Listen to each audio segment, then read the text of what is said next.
theory that ketogenic diets have some sort of metabolic advantage has been experimentally falsified.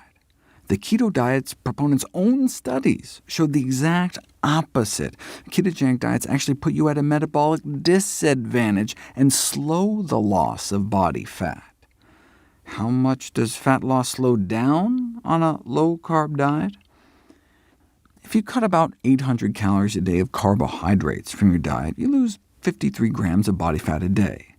But if you cut the same number of fat calories, you lose 89 grams a day. Same number of calories, but 9 pats of butter worth of extra fat melting off your body every day on a low-fat diet, compared to the low-carb diet. Same number of calories, but about 80% more fat loss when you cut down on fat instead of carbs. Here's the graph. Cut 800 calories from your diet by cutting carbs, and you do lose body fat, but cut out the same number of calories by cutting fat, and you lose even more body fat, 80% more body fat lost. The title of the study speaks for itself. Calorie for calorie, dietary fat restriction results in more body fat loss than carbohydrate restriction in people with obesity.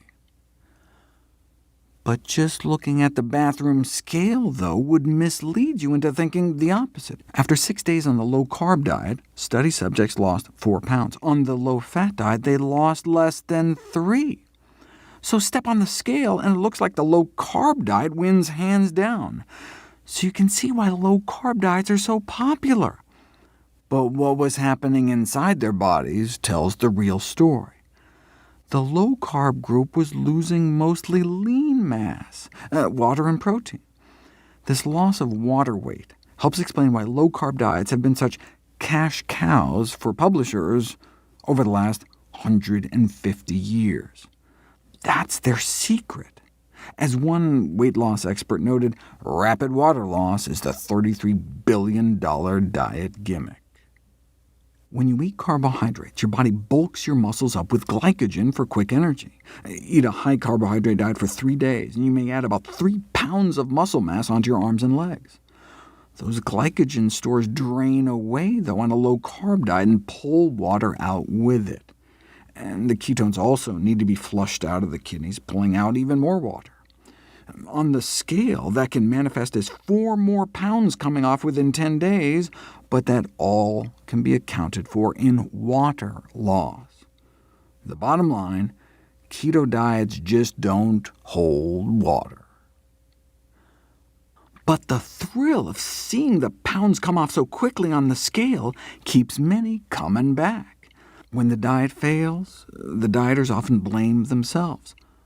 But the intoxication of that initial rapid weight loss may tempt them back, like getting drunk again after forgetting how terrible the last hangover was. This has been dubbed the false hope syndrome. The diet industry thrives off a repeat customer, something low-carb diets were built for, given that rapid initial water loss. But what we care about is body fat. In 6 days, the low-fat diet extracted a total of 80% more fat from the body than the low-carb diet. That's not just one study. If you look at all the controlled feeding trials, where researchers compared low-carb diets to low-fat diets, swapping the same number of carb calories for fat calories, or vice versa, if a calorie is just a calorie, then all the studies should have crossed that zero line in the middle, and indeed, 6 did. One study showed more fat loss on a low-carb diet, but every other study favored the low-fat diet. More loss of body fat eating the same number of calories. Put all the studies together, and we're talking 16 grams more daily body fat loss on the low-fat diets. That's 4 more pats of butter melting off your body on a daily basis. Less fat in the mouth means less fat on the hips, even taking in the same number of calories.